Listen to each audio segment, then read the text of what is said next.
I like to mention that Lawrence has been doing this for several decades without any funding from anybody. It's voluntary time. That's not true. My mother funds me. Like generous mother and generous brothers. But he and I had late night conversations through email back and forth, at 1 a.m. in the morning. And we said there's a problem because there's such an ignorance about North Korea, pro-North Korean activities in the US. And now they're globalizing. I mean, if you look at some of the statements that came out in support of the Singapore summit, they write very well. They have a network of all these NGOs all over the world. So we have a formidable task to catch up with them. But Lawrence has been fighting this lonely fight. And I think he deserves another round of applause for his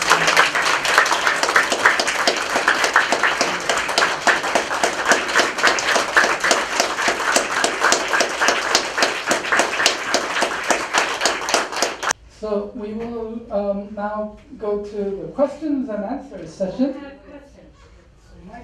Hello, everybody. My name is Maria from Los Angeles.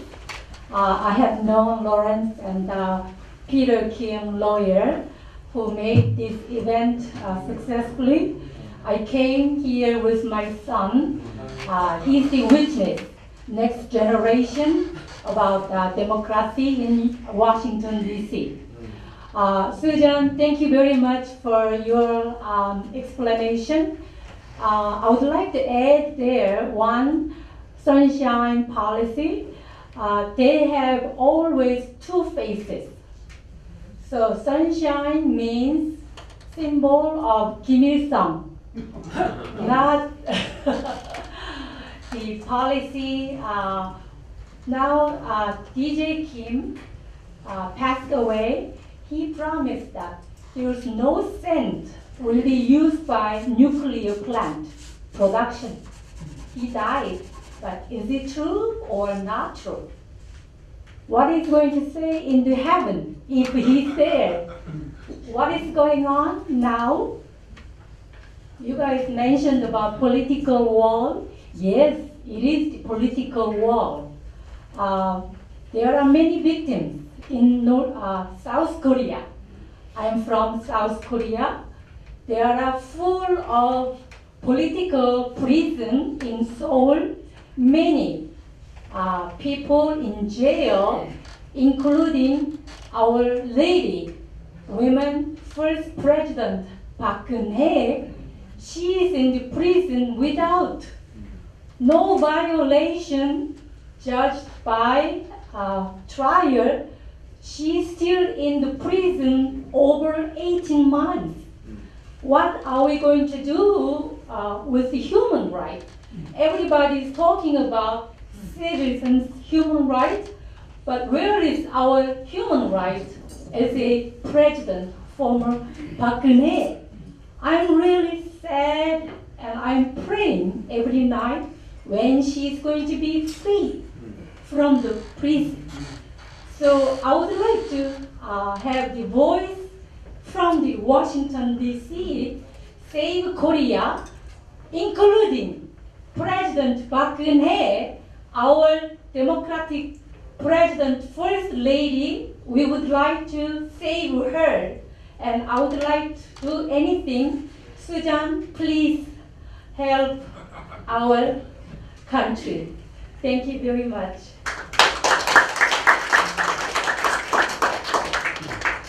One Korean patriot in Vancouver who fought in the Korean War as student soldier and the Vietnam War and retired as colonel asked me 3 times desperately to deliver this urgent message to you at this meeting. This is short but very intense, and it reflects the general feeling of the Korean people of 7 sentences. Appeal to the Trump government and the American people. First, Under Kim Jong-un, 25 million North Koreans live as slaves.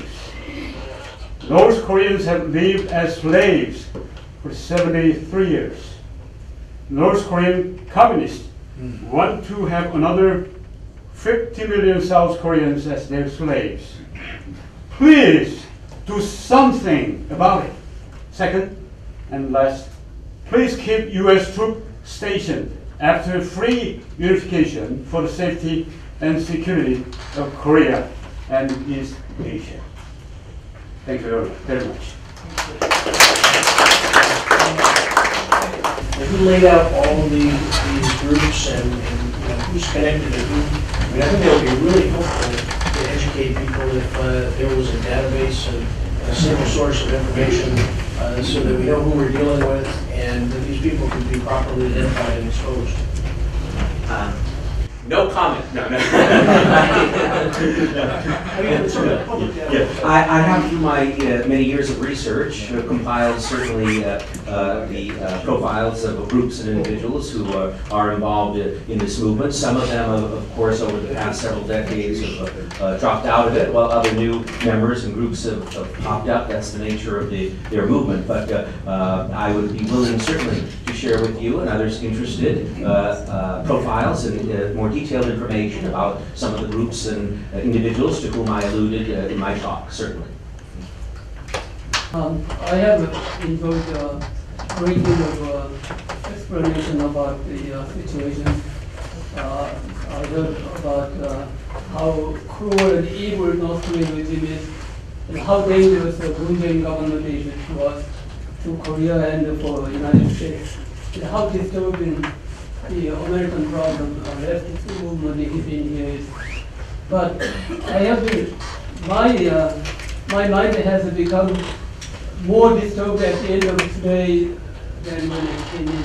Because I knew pretty much what you were talking about, but I don't see any solution, any near solution to that. So I'm raising questions, something like this. Because some people have been saying that the U.S. government has to do something, Trump has to do something, and other people have been saying that Trump is doing well. He sounds like a kind of mixed up about that he has a vision, and eventually, a couple years later, he will make North Korea perish. So I'm really confused. So if somebody can explain what we should do in a simple one sentence, or if you have any idea, that's really nice. That's really important. I tried to allude to some things. So, for instance, I think it's important for Americans, for instance, to talk to American policymakers and the American media about what's happening. Because, as a number of people have said, we just don't know. And there's just, it's beyond comprehension for most Americans that North Korea could actually take over South Korea. I mean, it's just completely ludicrous proposition in people's minds. But obviously it's not. It's much more probable that the North takes over the South than the other way around. So we're at a pretty early stage of just sort of getting people to understand what the issues are and what the risks are. So that's a sort of a simple answer. I know that it doesn't really, not a specific action item, but nonetheless it's something that we need to do. South Korea, of course, people need to talk about these things because when people talk about them in South Korea, then they'll spread to people in the United States, which we can then go talk to people in the administration and say, look, you got to do something about this. This is really serious. Just as Gordon said, the first thing is to make these facts and concerns known to people. We have to impress the press here somehow to look into the Korea situation and really know what's happening. The North Korean side is rushing in terms of timetable together with the Moon government. Any mention of peace or peace declaration will be the end of the Korean existence, that is the republic, because, as I said, that will give the political excuse for massive demonstration against American presence So that's something we really have to bear in mind. They realize that time is short, so they're trying to push it through by the end of this year. That's the first thing. And the other thing is really a deep soul searching on the part of the so-called conservative or patriotic forces in Korea. It's because of the neglect of what had to be done in the past that we are faced with this situation. So the bottom line is to make people not to sink in abject despair and give out hope. And these days I'm busy visiting courtrooms to encourage people who are wrongly targeted and also give some signs of encouragement to their families. In some cases, young children who suddenly have their fathers arrested. So the bottom line is, even if we are faced with collapse of the political front, we have to safeguard the humanitarian, what shall I say, bottom line. So this is what I would say is the most important thing. And now people are too flabbergasted, really, to recognize what is coming. The prospect or the idea of North Korea engulfing South Korea is so alien to our psychology, both here and within Korea. But we have to face up to the gravity of the danger.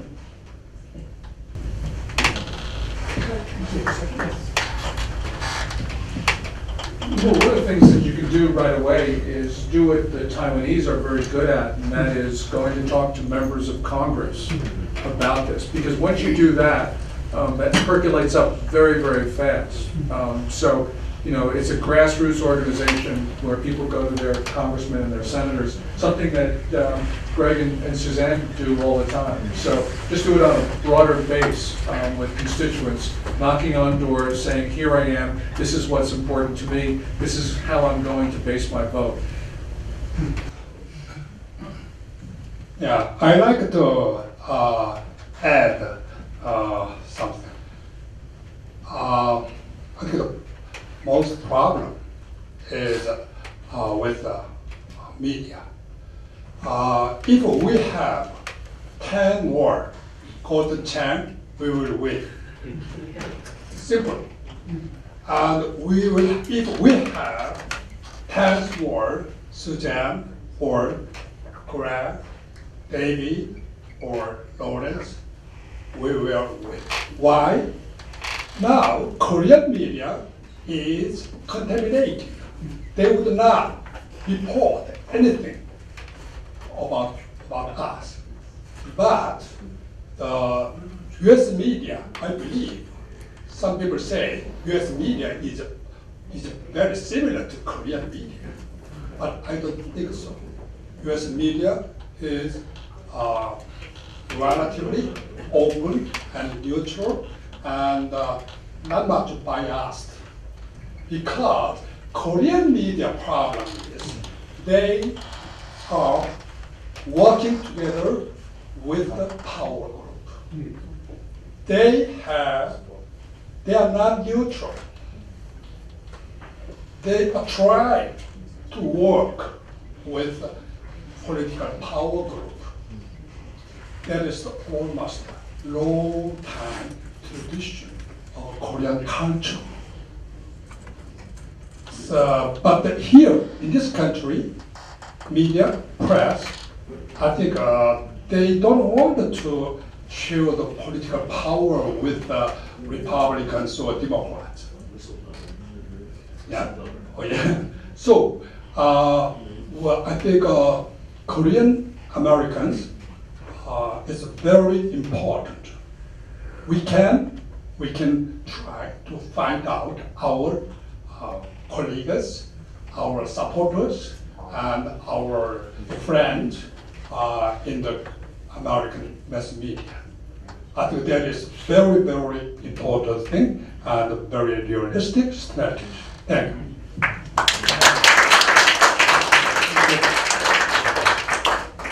My name is Imran Ro, representing Leadership and Group IQ Institute.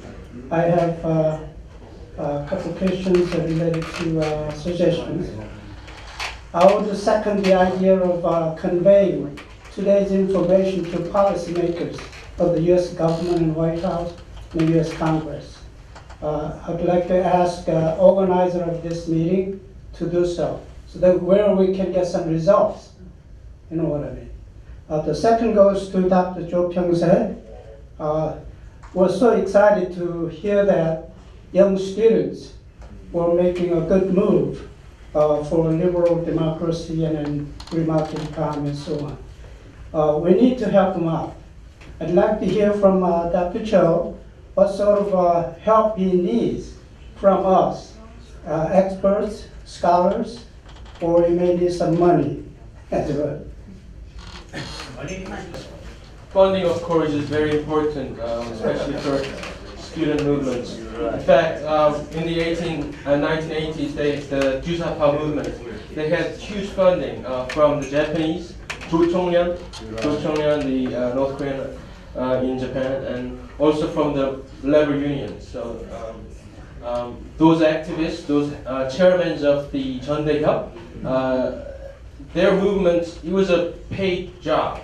They weren't doing it out of voluntary duty revolutionary mind, even though they had the mindset from Juche ideology. They were paid for doing it.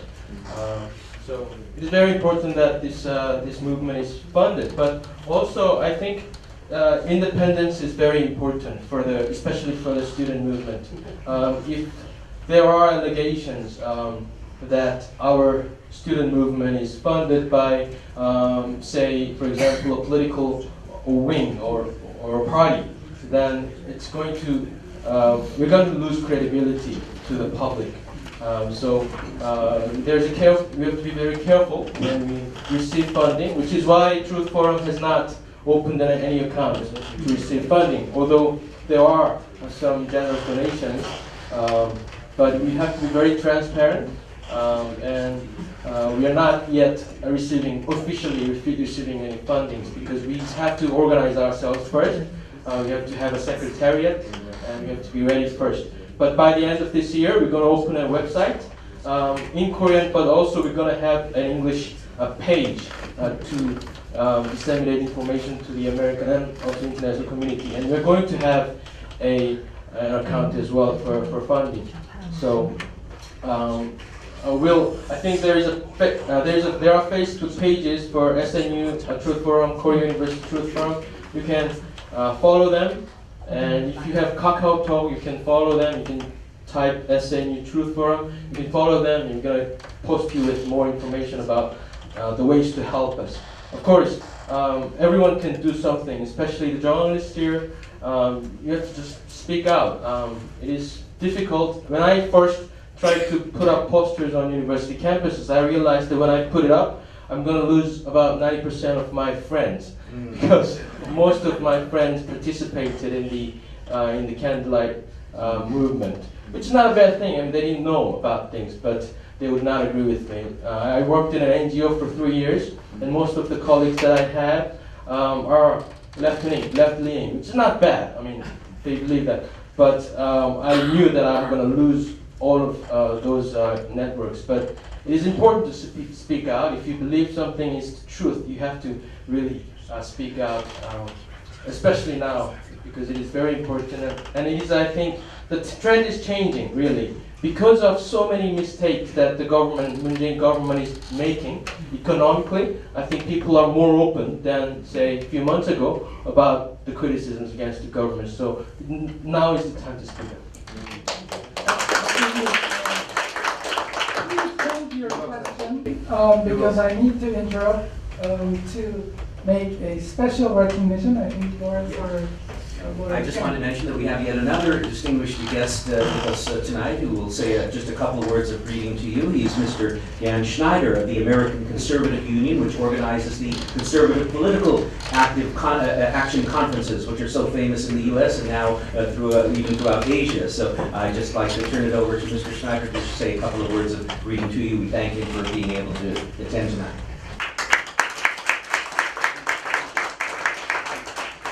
Thank you. Gordon is one of my board members and he's been a friend for a long time. When I need advice on sort of right policies for Asia, I turn to Gordon. I will say that, well, Gordon is nothing without Libya. I will say that America and Korea are natural allies. In a world today where traditional values and an understanding of why ideas matter, there are frankly fewer and fewer countries in the world that can be and should be as closely aligned as we are. We have been working with leading conservatives now for quite some time at our, you talk about Japanese CPAC, and the largest delegation outside of Japan came to Japanese CPAC was from Korea, and I expect that will be true again in November. If any of you happen to be in Tokyo or want to go to Tokyo, Japanese CPAC is November 17th and 18th. I cannot announce formally who will be there, but there will be some top administration officials who are traveling. But we need to continue developing closer ties and working more closely together. The world is very weird, not saying goodbye, for people who care about freedom and who care about traditional values. So thank you for allowing me to speak, and I will humbly sit down.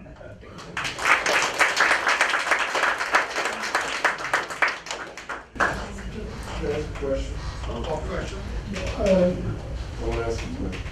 Oh, to Mr. Schneider. Yeah, Mr. Schneider, you're a conservative. We have a conservative president. Why is this president talking about a peace declaration for North Korea? And why is he talking about withdrawing troops? And why is he saying war games are provocative? As a conservative, do you endorse what he's saying? Or, if you don't want to comment on that, can you tell us why he's saying what he's saying? I don't think it's fair. That's a question to him. You want to answer? Or? I think I've heard President Trump refer to himself one time as a conservative. and I was there the one time he said it. But generally speaking, he does not call himself a conservative. And I don't call him a conservative either. Let me make sure we let's define our terms. What is conservatism? It is in fact an ism. It's a political philosophy. It's a political philosophy that believes that sovereignty resides in the person.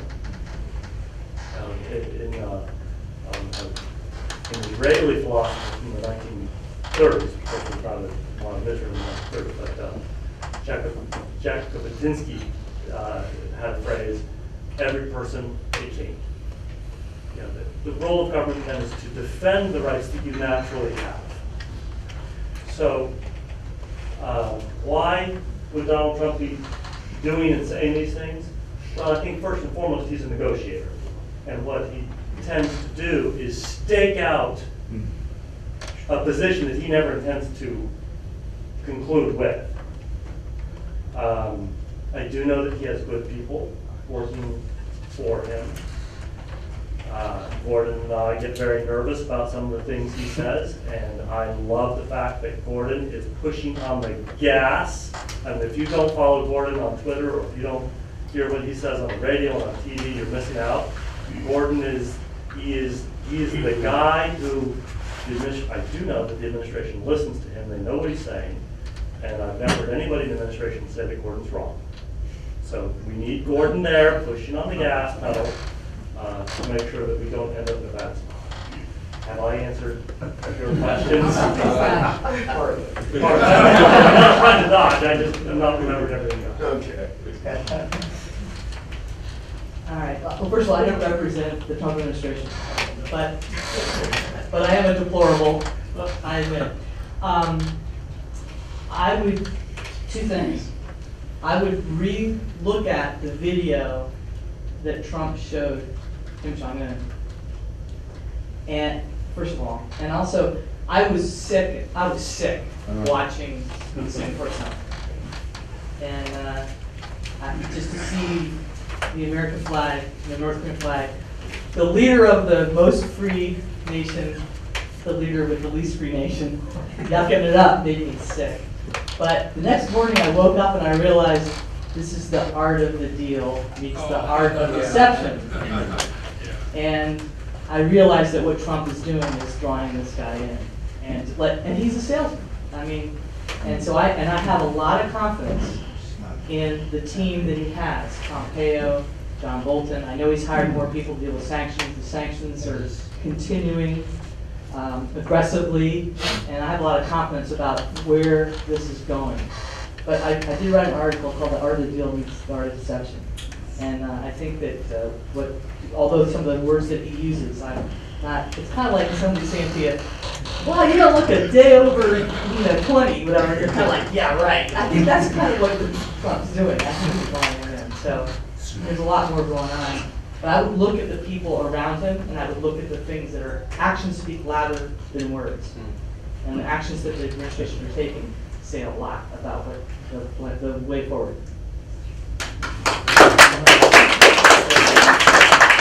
Actually, if I may just add a fact, I have written to President Trump to warn him about the dangers of a declaration to end the war, citing all the history of how the UN resolution 82 to 85 were passed in the absence of the Soviet representative, who was the mother, and that's the mother.